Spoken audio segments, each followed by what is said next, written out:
Bienvenue pour vivre cet instant de parole de la vie éternelle avec Marc-Joseph. Aujourd'hui, nous sommes donc le 4 mars 2025. Et bien sûr, comme d'habitude, je suis revenu te rappeler que ce jour est pour toi un jour de grâce.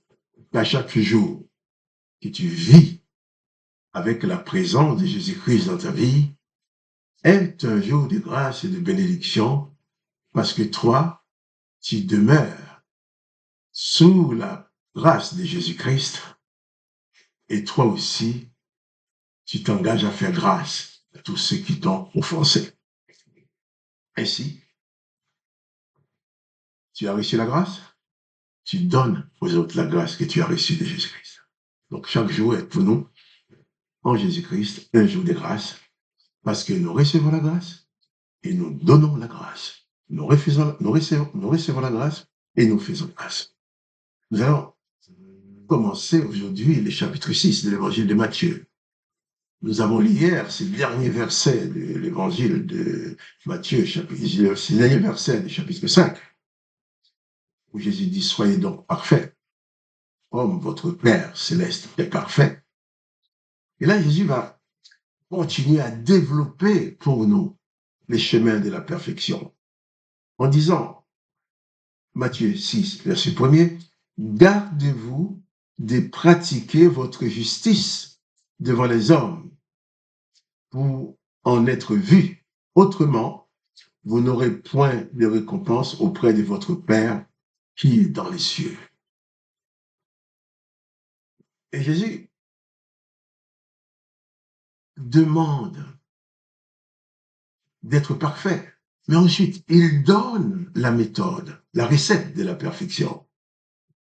Si même tu t'estimes juste, tu fais bien les choses. Il dit, gardez-vous de pratiquer votre justice devant les hommes pour être vus. Autrement, vous n'aurez point de récompense auprès de votre Père qui est dans les cieux. Il dit, lorsque donc tu fais l'aumône, ne sonne pas de la trompette devant toi, comme font les hypocrites dans les synagogues et dans les rues, afin d'être glorifiés par les hommes. Je vous l'ai dit, en vérité, ils ont leur récompense. Jésus-Christ prend des exemples réels. Il dit qu'il ne faut pas te vanter de ce que tu fais. Même si tu fais l'aumône, tu aides quelqu'un, tu n'as pas à aller te vanter partout, sonner de la trompette, regardez-moi ce que j'ai fait. Et Jésus donne l'exemple. Tu n'as pas à sonner de la trompette devant toi, comme font les hypocrites dans les synagogues et dans les rues, afin d'être glorifiés par les hommes. Je vous l'ai dit en vérité, ils ont leur récompense. C'est aussi une recette pour t'installer dans la perfection. Bien sûr, Jésus dit que tu dois aider les autres.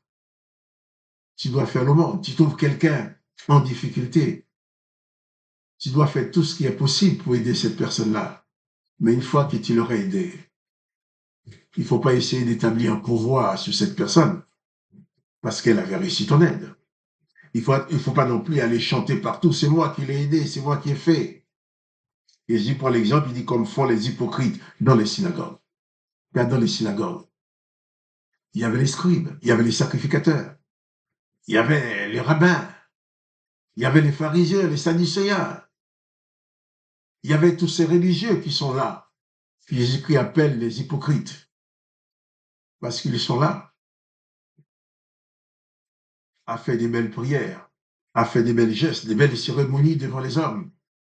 Et lorsqu'ils font quelque chose, ils le proclament. Jésus parle des hypocrites. Ce sont des gens qui disent des bonnes choses avec leur bouche, qui vont faire certaines bonnes œuvres, juste pour être vus, pour qu'on puisse faire la courbette devant eux, en les appelant maître, rabbi, rabbi, rabbi. Jésus-Christ enseigne à toi et à moi qui voulons le suivre vers sa perfection, à pratiquer notre justice devant Dieu. Ce que tu fais de bien, tu n'as pas besoin d'aller le proclamer. Ce que tu donnes à une autre, Tu n'as pas besoin de le proclamer. Tu dois le faire parce que c'est ta nature. Tu aimes quelqu'un, tu lui pardonnes, tu lui rends service. Tu dois le faire parce que tu as épousé la nature de Christ. Et c'est cette nature de Jésus-Christ dans ta vie qui te pousse à faire les choses. Mais tu ne le fais pas pour attirer une gloire quelconque de la part des hommes. Tu le fais parce que tu veux faire la volonté de Jésus-Christ, ton maître. Jésus-Christ dit, ne sonne pas de la trompette. Ne proclame pas toi-même tes louanges. Ne va pas proclamer ce que tu as fait. Si quelqu'un te voit faire, il en parle. C'est son affaire. Mais toi, ne fais rien pour que les hommes découvrent les bienfaits que tu as apportés à quelqu'un. Car si tu le fais avec la présence de Jésus-Christ dans ta vie, tu le fais parce que tu es disciple de Jésus-Christ, tu le fais parce que tu mets en pratique les enseignements de Jésus-Christ, mais tu les fais discrètement. Et surtout, je vais dire aussi, lorsque tu rends service à quelqu'un, il ne faut pas essayer d'établir ta domination sur la personne parce que c'est toi qui l'as aidé dans sa détresse. Il ne faut pas essayer d'humilier cette personne parce que c'est toi qui l'as aidé à sortir de sa détresse. Il ne faut pas non plus mettre dans ton cœur que cette personne a une dette envers toi. Souvent, les gens parlent, ah oui, j'ai demandé ça à quelqu'un, il doit me rendre ses services parce qu'il me le doit, ça. Il me doit ça. Il me doit ça parce que moi, je lui ai rendu service. Non. Si tu rends service à quelqu'un en tant que disciple de Jésus-Christ, tu ne fais que pratiquer les enseignements de ton maître. Tu ne fais que pratiquer les enseignements de Jésus-Christ. Tu ne fais que suivre le modèle de Jésus-Christ. La personne qui reçoit un bienfait de ta part n'a aucune dette envers toi. Jésus-Christ nous donne tout par grâce. Et si tu donnes à quelqu'un, tu donnes par grâce. Si tu rends service à quelqu'un, tu rends service par grâce. La personne n'a pas de dette envers toi. Sinon, tu vas agir comme ces hypocrites dans les synagogues, dont les œuvres n'ont aucune importance devant Dieu le Père, parce qu'ils font pas parce que ces œuvres ne sont pas accomplies pour pratiquer la volonté du Père, mais juste pour se faire pour se faire chacun sa publicité. Donc on vous dit, ah oui, c'est lui qui a fait ça, regarde, il a fait ça, c'est lui qui a fait ça. Non. Tu vas faire des choses dans le nom de Jésus-Christ, en pleine discussion. Les hommes n'ont pas besoin de voir ce que tu fais, mais Jésus-Christ le voit, Dieu le Père le voit. Alors, soyez donc parfaits comme votre Père céleste est parfait. Donc, quand tu donnes un bienfait à quelqu'un, lorsque donc tu fais le monde, ne sonne pas de la trompette devant toi, comme font les hypocrites dans les synagogues et dans les rues, afin d'être glorifiés par les hommes. Je vous l'ai dit, en vérité, ils ont leur récompense. Nous sommes sous le régime de la grâce de Dieu, mais quelle que soit la personne qui s'approche de nous, nous devons traiter avec lui sous le régime de la grâce. Avec elle, la personne, sous le régime de la grâce.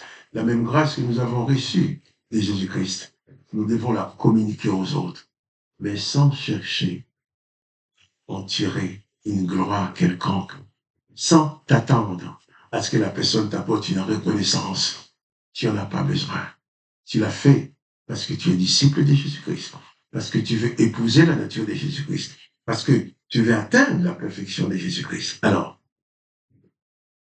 sois donc parfait. Ne cherche pas la louange des hommes. Ne cherche pas la reconnaissance de ceux à qui tu as rendu service. Agis seulement parce que tu es disciple de Jésus-Christ, parce que l'Esprit de Jésus-Christ demeure en toi. Que le nom de Jésus-Christ soit glorifié et que toi aussi, moi aussi, que chacun de nous puisse parvenir à cette perfection dont parle Jésus-Christ en épousant tout simplement ses enseignements, ses pratiques. Alors, toi aussi, sois pleinement béni et avance dans la perfection de Jésus-Christ. Quant à moi, Marc-Joseph, je te dis, n'oublie pas que chaque jour est pour toi un jour de grâce et de bénédiction avec la présence de Jésus-Christ qui est dans ta vie. Et je t'ai dit, et je te dis aussi, à demain. pour les paroles de la vie éternelle.